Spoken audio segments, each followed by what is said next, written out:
Assalamualaikum warahmatullahi wabarakatuh. Perkenalkan, nama saya Febriansa, sering dipanggil Febri atau Pep. Umur saya 21 tahun dan saya beralamat di Kelurahan Bumiayu. Alamat asal saya dari Manak, Bengkulu Selatan. Baiklah, pada video kali ini atau kesempatan kali ini saya akan menjelaskan metode analisis percakapan etnometodologis. Nah, etnometodologi ini adalah salah satu teori yang dipayungi oleh paradigma definisi sosial yang memfokuskan studinya mengenai kegiatan manusia sehari-hari atas dasar common sense. Dalam realitanya, entah berdasar kepentingan praktis atau teoristis, common sense ketika dibandingkan atas realitas sosial dapat dibandingkan melalui penelitian yang sistematis dan teoristis. Nah, metode etnologi ini digunakan orang dalam menyelesaikan masalah dalam kehidupan sehari-hari untuk menyempurnakan kehidupan mereka. Pada dasarnya, etnometodologi ini merupakan kumpulan pengetahuan berdasarkan akal sehat dan rangkaian prosedur pertimbangan yang dengan masyarakat bisa dapat dipahami, mencari tahu, dan bertindak berdasarkan situasi di mana mereka menemukan dirinya sendiri. Etnometodologi ini memiliki 3 unsur. Yang pertama, kehidupan sosial pada dasarnya tidak pasti. Yang kedua, para pelaku tidak menyadari hal ini. Dan yang ketiga, tanpa mereka ketahui, mereka memiliki kemampuan yang dibutuhkan untuk membuat dunia nampak sebagai tempat yang teratur.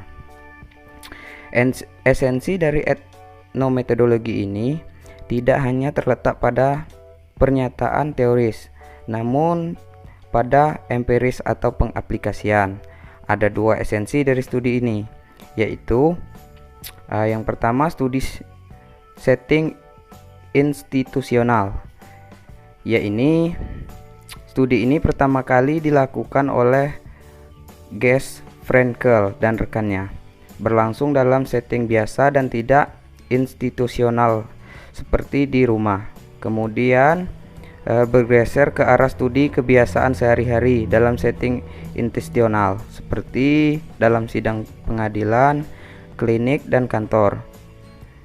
Tujuan studi ini adalah untuk memahami cara orang dalam setting institusional melaksanakan tugas kantor mereka dan proses yang terjadi dalam instansi tugas itu berlangsung. Yang kedua, ada studi analisis percakapan. Analisis percakapan ini merupakan salah satu ranah yang paling kaya dan dalam etnometodologi. Analisis percakapan ini dianggap sebagai program yang paling penting dan paling sempurna dari etnometodologi.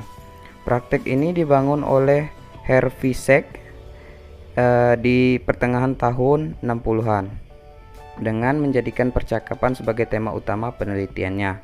Tujuan studi ini adalah untuk memahami secara rinci struktur fundamental interaksi melalui percakapan.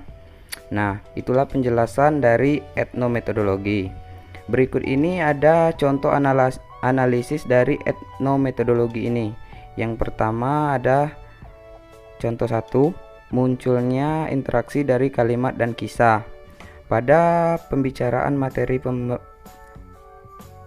memberi perhatian yang teliti kepada para pendengar ketika mereka sedang berbicara. Ketika para pendengar beraksi secara verbal, raut muka, atau dengan bahasa tubuh. Berdasarkan reaksi-reaksi itu, sang pembicara menyesuaikan kalimat yang ia keluarkan. Reaksi-reaksi itu memberikan informasi apakah maksudnya tercapaikan atau tidak. Jika tidak tercapai, ia harus mengubah struktur kalimatnya. Nah, berikut ada contoh yang kedua ya.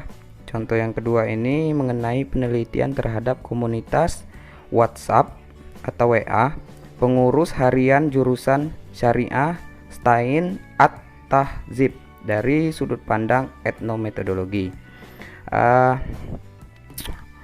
Yang pertama, anggota dari komunitas WA ini membuat juke-juke dengan mengirimkan gambar dan cerita yang mengundang respon anggota lain. Berdasarkan pengamatan cerita dan gambar humor tersebut senantiasa diselipkan di antara informasi-informasi penting seputar akademik dan perkuliahan. Dan ini menunjukkan bahwa anggota WA PHJSSA berusaha mencairkan suasana agar aktivitas kelompok tersebut tidak terkesan formal.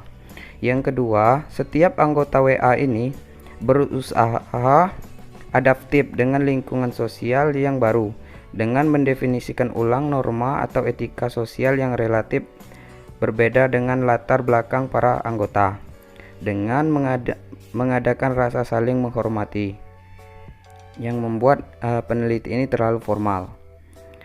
Yang ketiga atau yang terakhir, begitu banyak respon yang muncul dalam WA anggota ini ketika anggota menyampaikan kritik sosial berupa cerita atau pesan bergambar, menunjukkan bahwa mereka cukup kritis terhadap perkembangan sosial yang perlu didefinisikan ulang. Nah, itulah penjelasan beserta contoh dari metode analisis percakapan etnometodologis. Nah, di sini saya akan menyimpulkan kesimpulan yang pertama. Teori etnometodologi ini ialah suatu teori dalam sosiologi yang berisikan sekumpulan pengetahuan, serangkaian prosedur, dan sejumlah pertimbangan atau metode kehidupan alamiah masyarakat sehari-hari yang ditandai dengan bahasa yang digunakan, di mana masalah-masalah kemasyarakatan ini diartikan sebagai masalah yang diselesaikan secara rutin, praktis, dan berlanjut tanpa banyak menggunakan pikiran. Yang kedua, etnometodologi ini mempelajari dan berusaha menangkap arti dan makna kehidupan sosial suatu masyarakat berdasarkan ungkapan-ungkapan atau perkataan-perkataan yang mereka ucapkan baik secara eksplisit maupun implisit. Nah, itulah saja materi yang dapat saya sampaikan. Terima kasih, saya akhiri. Wassalamualaikum warahmatullahi wabarakatuh.